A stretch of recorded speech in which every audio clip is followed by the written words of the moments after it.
আরজিকর কাণ্ড নিয়ে রীতিমতো উত্তাল একেবারে রাজ্য।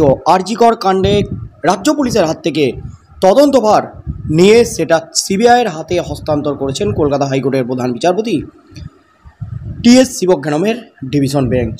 তার সাথে সাথে রাজ্যকে একেবারে তুলোধনা করেছেন তিনি, কারণ সন্দীপ ঘোষ আরজিকরের অধ্যক্ষ, তিনি ইস্তফা দেওয়ার পরপরই তাকে বড় পুরস্কার দেওয়া হয়েছিল। সকালে ইস্তফা, বিকেলে অন্য মেডিকেল কলেজে তাকে স্থানান্তর করা হয়েছিল, তাকে পদ পাইয়ে দেওয়া হয়েছিল। রাজ্যের বিরুদ্ধে বিস্ফোরক অভিযোগ হাইকোর্টে উঠতেই কিন্তু প্রশ্ন তুলে দিয়েছিলেন কলকাতা হাইকোর্টের প্রধান বিচারপতি। তার মধ্যেই কিন্তু 15ই আগস্ট রাতে রীতিমতো উত্তাল হয় আরজিকর হসপিটাল, কারণ সেখানে চলে তাণ্ডব ভাঙচুর। রীতিমতো আরজিকরকে ভেঙে তছনছ করে দেওয়া হয়েছে। পুলিশকেও কিন্তু ধরে মেরেছে দুষ্কৃতীরা।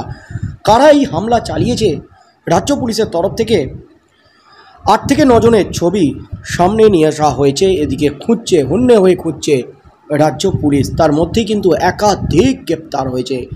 তবে আরজিকর নিয়ে যখন রীতিমতো চাপে রাজ্য, ঠিক সেই মুহূর্তে মুখ খুললেন গোয়েন্দাদের নজরে থাকা অভিযুক্ত। একেবারে মুখ খুলি বেফাস সব বলে দিলেন নিজেকে বাঁচাতে অভিযুক্ত যা বললেন তাতেই কিন্তু রীতিমতো হইচই পড়ে গেল একেবারে গোটার রাজ্যে। আবেগের বশে করে ফেলেছি আরজিকর কাণ্ডে কিন্তু বিস্ফোরক দাবি এবার অভিযুক্তের। তিনি একেবারে সব কিছু ফাঁস করে দিলেন, কারণ তার নাম কিন্তু সামনে এসেছে। আর তার নাম সামনে আসতেই কিন্তু রীতিমতো তদন্তকারীদের নজরে তিনি। আর এবার নিজেকে বাঁচাতে রীতিমতো বিস্ফোরক সাবাই দিলেন ধৃত। এই মুহূর্তে সবচেয়ে বড় খবর, মিছিল থেকে আরজিকরে ঢুকে ভাঙচুর চালানোর কথা দাবি করলেন ধৃতদের একজন। শুক্রবার গ্রেপ্তার হওয়ার পর সংবাদ মাধ্যমের সামনে ধৃত যুবক দাবি করলেন, ইমোশনাল হয়ে ভাঙচুর চালিয়েছি। বুধবার রাতে আরজিকরে হামলার ঘটনার পর শাসক শিবিরের একাংশ প্রকাশ্যে দাবি করেছিলেন রাত দখলের কর্মসূচির মিছিল থেকেই কয়েকজন হাসপাতালে ঢুকে ভাঙচুর চালিয়েছেন। যদিও বিভিন্ন মহল থেকেই একথা অস্বীকার করা হয়েছে, এবার কার্যত শাসক শিবিরের অভিযোগের সিলমোহর দিয়ে সৌমিক দাস নামে এক ধৃত দাবি করলেন, বুধবার রাতে আরজিকর হাসপাতালের সামনে দিয়ে যে মিছিল যাচ্ছিল সেই মিছিলে তিনিও ছিলেন। সেই মিছিল থেকে আরজিকরে ঢুকে পড়েছিলেন। হাসপাতালে তাণ্ডবের দৃশ্য দেখে আবেগতাড়িত হয়ে পড়েছিলেন তিনি। এরপর তিনি আবেগের বশে ভাঙচুর চালান। সৌমিককে শুক্রবার নাগেরবাজার থেকে গ্রেপ্তার করে নাগেরবাজার ব্যারাকপুর পুলিশ কমিশনারেটের অন্তর্গত। সৌমিক বলেন, আমি মিছিলে গিয়েছিলাম, সবাইকে ভাঙচুর করতে দেখে আমি ইমোশনাল হয়ে ভাঙচুর করেছি। এটা আমার অপরাধ হয়েছে, তবে কোনো প্ররোচনা ছিল না। আমি নিজে থেকেই গিয়েছিলাম। আমার চেনা পরিচিতি অনেকেই মিছিলে গিয়েছিল, রাস্তাতেও অনেকের সঙ্গে দেখা হয়েছিল। ওরা আমার পরিচিত, আমার সঙ্গে জিম করে। কেউ নাগেরবাজার থেকে, কেউ কুণ্ডুবাগান থেকে একজন ধরা পড়েছে। বিকিদা ধরা পড়েছে বলে শুনলাম, ও আমার সঙ্গে জিম করে। আরজিকরে দুষ্কৃতী তাণ্ডবের একাধিক ভিডিও প্রকাশ্যে এসেছে। তার মধ্যে একটি ভিডিও সৌমিককে রড হাতে দরজা জানলা ভাঙচুর করতে দেখা গেছে। তবে অনেকের সঙ্গে মিলে হাসপাতালের ভিতরে ভাঙচুর চালানোর কথা স্বীকার করেছেন সৌমিক। তার দাবি, হামলাকারীদের অনেকের মুখ চেনেন তিনি, কিন্তু তাদের ঠিকানা তিনি জানেন না। ধৃতদের দাবি, বৃহস্পতিবারই লালবাজার থেকে তার বাড়িতে ফোন গিয়েছিল।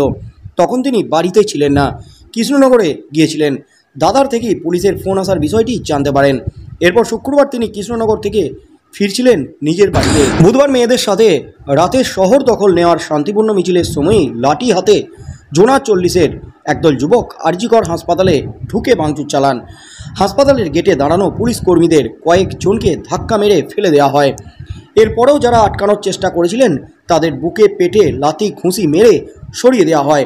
এরপর হাসপাতালের জরুরি বিভাগের ভবনে প্রায় 40 মিনিট ধরে তাণ্ডব চালায় ওই দল। এই ঘটনায় ইতিমধ্যেই 19 জনকে গ্রেপ্তার করেছে পুলিশ। বৃহস্পতিবার রাত পর্যন্ত গ্রেপ্তার হয়েছিল 12 জন। এরপর শুক্রবার সকালে আরও 7 জন গ্রেপ্তার হয়েছে বলে খবর লালবাজার সূত্রে। তার মধ্যেই কিন্তু এবার অভিযুক্ত হিসাবে ধৃত সৌমিক দাস। তিনি গ্রেপ্তার হতেই কিন্তু রীতিমতো বিস্ফোরণ ঘটালেন। আবেগের বশে করে ফেলেছি, ভাঙচুর চালিয়েছি, এটা আমার অপরাধ। মেয়েদের মিছিলেই আমি ছিলাম, দেখলাম জোনা কয়েক হাসপাতালে ঢুকে ভাঙচুর চালাচ্ছে, তাণ্ডব চালাচ্ছে, তাই আমিও আবেগের বশে হাসপাতালে ঢুকে যাই এবং ভাঙচুর চালাই। আমি যা করেছি অপরাধ করেছি।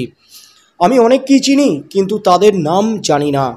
সবাই কি মুখ চেনা, কারণ আমি যেখানে জিম করি অনেকেই সেখানে জিম করে। তবে কারো প্ররোচনায় পা দিয়ে আমি এই কাণ্ড ঘটাইনি বা কেউ আমাকে পাঠায়নি এই কাণ্ড ঘটাতে। যেখানে বিস্ফোরক অভিযোগ তোলা হচ্ছে, বিস্ফোরক দাবি তোলা হচ্ছে বিভিন্ন মহল থেকে, যে ঘটনার আরজি করের যে নৃশংসভাবে খুন এবং ধর্ষণ, এই ঘটনার ধামাচাপা দিতে ওই দিন এই তাণ্ডব চালানো হয়েছিল। এবং এখানে কিন্তু সরাসরি রাজ্য সরকার, মুখ্যমন্ত্রী মমতা ব্যানার্জির হাত আছে বলে দাবি করেছিলেন রাজ্যের বিরোধী দলনেতা শুভেন্দু অধিকারী। তারপর পরই কিন্তু রাজ্য রাজনীতিতে জোর শোরগোল পড়ে গিয়েছিল। তবে এবার কিন্তু গ্রেপ্তার হওয়ার পরপরই বিস্ফোরণ ঘটালেন, অবস্থান স্পষ্ট করে দিলেন নাগের বাজারে ধৃত সৌমিক দাস। মেয়েদের রাত দখল যে কর্মসূচি, সেই মিছিলে শান্তিপূর্ণভাবেই হাঁটছিলেন তিনি। তবে মুহূর্তে কিন্তু তুলকালাম পরিস্থিতি তৈরি হয় আরজি করে।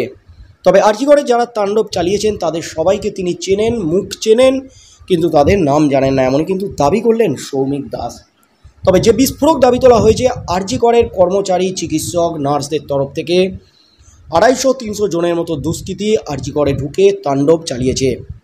মুখ্যমন্ত্রী মমতা ব্যানার্জি তিনিও কিন্তু বিস্ফোরক দাবি করেছেন, ফুঁসে উঠেছেন। আরজি করে যে তাণ্ডব চলেছে বলে যে একাধিক ভিডিও ভাইরাল হচ্ছে, সেগুলো ফেক ভিডিও। এআই প্রযুক্তির মাধ্যমে এই ভিডিও তৈরি করে বাজারে ছেড়ে দিচ্ছে, ব্যবসা করছে, এমনই কিন্তু বিস্ফোরক দাবি করেছেন মুখ্যমন্ত্রী মমতা ব্যানার্জি। এবং আরজি কর নিয়ে পথে নামতে চলেছেন, কারণ মেন অভিযুক্ত সঞ্জয় রায়কে পুলিশ গ্রেপ্তার করেছে। 90% কাজ করে দিয়েছে পুলিশ, বাকি কাজ দ্রুত করে রবিবারের মধ্যে ওই সঞ্জয় রায়ের ফাঁসির ব্যবস্থা করতে হবে, এমনই কিন্তু বিস্ফোরক দাবি করেছেন মুখ্যমন্ত্রী মমতা ব্যানার্জি। তার মধ্যে এবার সৌমিক যা বললেন তাতেই কিন্তু রীতিমতো শোরগোল পড়ে গেল একেবারে রাজ্য রাজনীতিতে। এরপর কি হতে চলেছে? সিবিআই কি এই কাণ্ড হ্যান্ডওভার করবে? যে 19 জন ধরা পড়েছে এই আরজি করে ভাঙচুর চালানোর ঘটনায়, তাদের 19 জনকেও কি জেরা করবে এবার সিবিআই? কারণ সিবিআইকে কিন্তু একেবারে পাওয়ার দিয়ে দিয়েছে কলকাতা হাইকোর্ট আজ। সিবিআই যাকে মনে করবে তাকেই জেরা করতে পারে তদন্তের স্বার্থে। সিবিআই নিজেদের মতো করে তদন্ত চালিয়ে যেতে পারবে, এমনই একাধিক কড়া নির্দেশ দিয়েছেন প্রধান বিচারপতি টি.এস. শিবকে নামের ডিভিশন বেঞ্চ। আর এই কাণ্ড নিয়ে, ভাঙচুর নিয়ে রীতিমতো রাজ্য সরকারকে তুলোধনা করেছেন। কেন আরজি করে সিকিউরিটি দেওয়া হয়নি, কেন আরজি করকে পুলিশ দিয়ে, ফোর্স দিয়ে ঘিরে রাখা হয়নি, এই প্রশ্ন তুলে দিয়েছেন প্রধান বিচারপতি।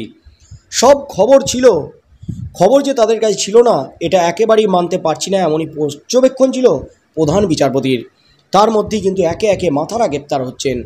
আর এবার সৌমিক দাস গ্রেপ্তার হতেই তিনি কিন্তু ফাটালেন বড় সড় বোমা।